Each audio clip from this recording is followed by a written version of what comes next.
Everyone, চলে আসছি নতুন একটা রেসিপি নিয়ে। আজকের বানাবো চাউমিন ভীষণই হেলদিভাবে।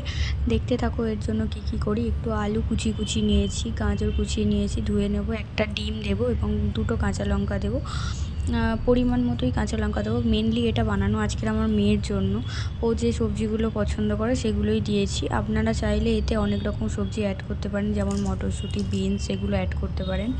আমি ও যেটাকে পছন্দ করে সেরকমভাবেই করছি। এগুলো ধুয়ে নিয়ে একটা ভালো প্লেটে রেখে দেবো। একটা পেঁয়াজ নেব, তাকে কুচি করে নেব। আলুগুলো কুচি করে নিয়েছি, দেখতেই পাচ্ছ কেমনভাবে। জিরে লাগবে, একটা ডিম লাগবে। চাউমিনগুলো আগে থেকে আমি সিদ্ধ করে বসিয়ে দিয়েছিলাম। সিদ্ধ করা হয়ে গেলে আমি একটু ভালো ঠান্ডা জলে ভালো করে ধুয়ে নেব, যাতে লেগে না থাকে। এটা ঠান্ডা জলে ধুয়ে নিলে কি হয়, পুরোপুরি ঝরঝরে হয়ে যায়। দেখতেই পাচ্ছ এখানে আমি তেলের পরিমাণটা কতটুকুনি দিয়েছি।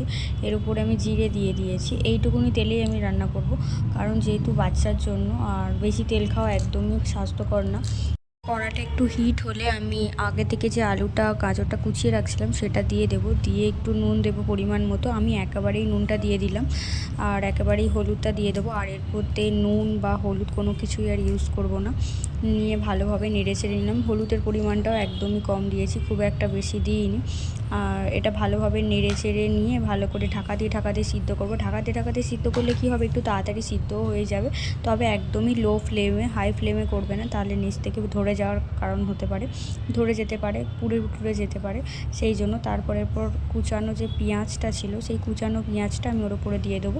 দিয়ে ভালোভাবে এটা নিয়েও একটু নেড়ে চেড়ে নেব। ভালোভাবে এটা নেড়ে চেড়ে নিয়ে লো ফ্লেমে সব কিছু রাখতে হবে। হাই ফ্লেমে করলে অল্প তেল তো, তাই জড়িয়ে যাওয়ার সম্ভাবনা থাকতে পারে। ভালো করে নাড়াচাড়া হয়ে গেছে, দেখতেই পাচ্ছ ওটা সিদ্ধ হয়ে গেছে। এরপর দুটো কাঁচা লঙ্কা আমি চিড়ে নিয়েছি, কারণ কুচিয়ে দিলে কি হবে, ঝালের পরিমাণটা বেশি লাগবে, আর ঝালের পরিমাণটা বেশি থাকলে বাচ্চা খেতে পারবে না, তাই এটা একদম চিড়ে নিয়েছি। আপনারা চাইলে কুচিয়ে দিতে পারেন। এরপর মাঝখান থেকে একটু জায়গা করে আর আমি ডিমটাও দিয়ে দিয়েছি একসাথে। ডিমটা দিয়ে ভালোভাবে লাল হওয়া পর্যন্ত নেড়ে চেড়ে নেব। ভালোভাবে লাল একটা ভাব চলে আসলে এটা ভাববো যে ডিমটা হয়ে গেছে। ডিমটা হয়ে গেলেই বুঝতেই পারবে তোমরা কতটা ঝরঝরে হয়ে যাবে। এখানে এটা লাল মতো হয়ে গেছে, ঝরঝরে ভাবটাও চলে আসছে। এরপর আমি চাউমিনটা যেটা সিদ্ধ করে রাখছিলাম, সেই চাউমিনটা এবার এর উপরে দিয়ে দেব।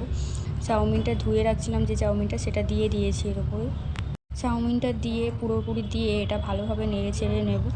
ভালোভাবে নেড়ে চেড়ে এখানে কোনো লঙ্কার গুঁড়ো ইউজ করব না, বা কোনো কিছু আপনারা চাইলে করতে পারেন। এটা পুরোপুরি বাচ্চাদের খাবার, সেই জন্যই এরমভাবে তৈরি করা। আর তবে টেস্টি হয়েছে। ওই চাউমিনটা খেতে ভীষণ পছন্দ করে, নানা রকম সবজি দিয়ে বানিয়ে দিয়েছি। আপনারা চাইলে এটা ট্রাই করে দেখতে পারেন, আর কেমন হয়েছে বলবেন।